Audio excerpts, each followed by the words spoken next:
Welcome to my dear online students. This is second chapter for class 7th science, and in this chapter we will discuss nutrition in animals. In the previous session we have completed nutrition in plants, and you know that the ultimate source of energy is sun, and from the sun the energy is derived by plants, and after that these plants are eaten by herbivores, and herbivores are then taken by carnivores, and so on and so forth. That means we are getting energy indirectly or directly from sun, or we can also say we are getting the energy either directly or indirectly, first of all from plants, and plants are getting this energy from the sun, which is called the ultimate source of energy. You know that plants are also called producers, that we have discussed in the first session of the uh, nutrition in plants, and in this session we are going to discuss how animals are obtaining their food. क्योंकि nutrition means the method of obtaining food, ग़िज़ा हासिल करने का तरीका और फिर उसको utilise करने का जो तरीका होता है लिविंग ऑर्गेनिजम्स में, वो अलग अलग होता है.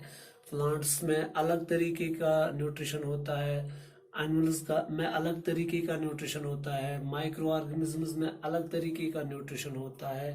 तो different organisms have different mode of nutrition.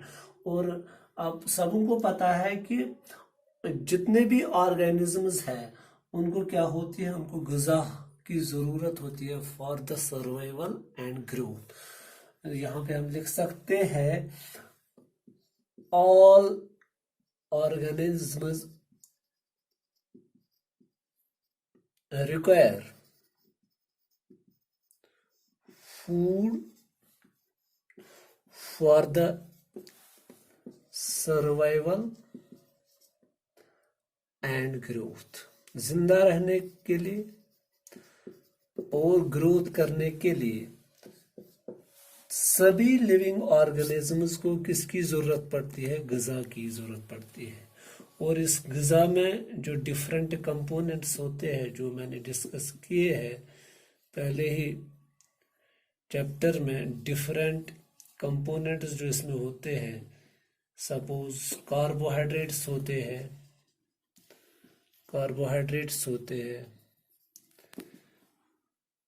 Vitamins होते हैं, प्रोटीन्स होते हैं, fats,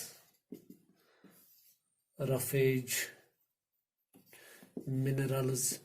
They are the different components of the food, and this food is required by all living organisms for the survival and for the growth and for the maintenance of other life processes like reproduction, like nutrition, we can also say, like growth, like egestion, like excretion, like respiration. All these life processes require food, because this food provides energy. It provides energy for performing all these life processes. And you know that this is simply the mode of what is nutrition. We have discussed it in the previous session, the mode of intake of food, कि एक organism किस तरह अपना ग़िज़ा हासिल करता है, intake of food and its utilization. फिर इसको, इस ग़िज़ा को हासिल करके किस तरह सर्व करता है, किस तरह खर्च करता है अपनी बॉडी में, that is called utilization in the body, or collectively known as nutrition. इसी को हम क्या बोलते हैं, न्यूट्रिशन. सपोज मैंने आपको पहले ही बताया, different organisms show different methods of nutrition, different modes of or different organisms show different modes of nutrition. Suppose मैंने आपको बताया जो प्लांट होता है, प्लांट जो होता है, ग्रीन प्लांट जो होते हैं, वो एक प्रोसेस के द्वारा, जिसको हम क्या बोलते हैं, फोटोसिंथेसिस, इस प्रोसेस से वो क्या करते हैं, अपना गुज़ा मेक देयर ओन फूड। इसीलिए इन ग्रीन प्लांट्स को क्या कहा गया है, ऑटोट्रॉफ्स, और इन्हीं का और एक नाम क्या है, शाबाश, प्रोड्यूसर्स। मगर क्योंकि हमें न्यूट्रिशन किन में पढ़नी है,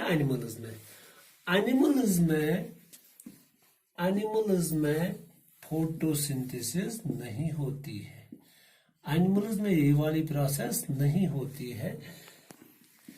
तो इसीलिए ये क्या करते हैं, ये अपना रेडीमेड फूड, ठीक है, readymade food from other living organisms. वो लिविंग ऑर्गेनिज्म, शाबाश, क्या हो सकते हैं, वो नॉन ग्रीन प्लांट्स भी हो सकते हैं, क्योंकि हम मशरूम खाते, वो नॉन ग्रीन प्लांट है, वहां से भी आप अपनी न्यूट्रिशनल डिमांड फुलफिल कर सकते हैं। मशरूम जिसको हम बोलते हैं, कोशिश पंचा तो ना हेडुर कनकच, शाबाश।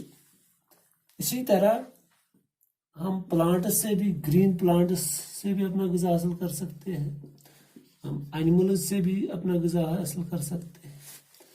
सब एनिमल्स से हम बर्ड से भी हासिल कर सकते हैं, सपोज कॉक, हैन, वहाँ से भी हम अपना ग़िज़ा हासिल कर सकते हैं।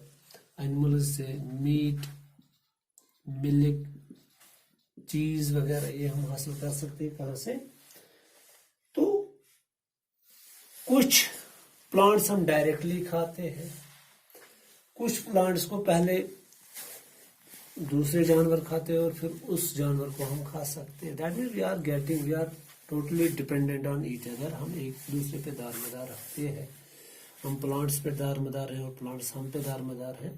तो ये जो पूरा इकोलॉजिकल सिस्टम है, हम इंटर रिलेटेड है, इसमें हम एक दूसरे पे दारमदार है, डिपेंडेंट है। इसीलिए हम क्या बता सकते हैं, हम ये बता सकते हैं जो एनिमल्स है वो यहाँ तो डायरेक्टली ग़िज़ा हासिल करते हैं प्लांट से, या इनडायरेक्टली वो ग़िज़ा हासिल करते हैं। तो इसीलिए हम क्या कह सकते हैं।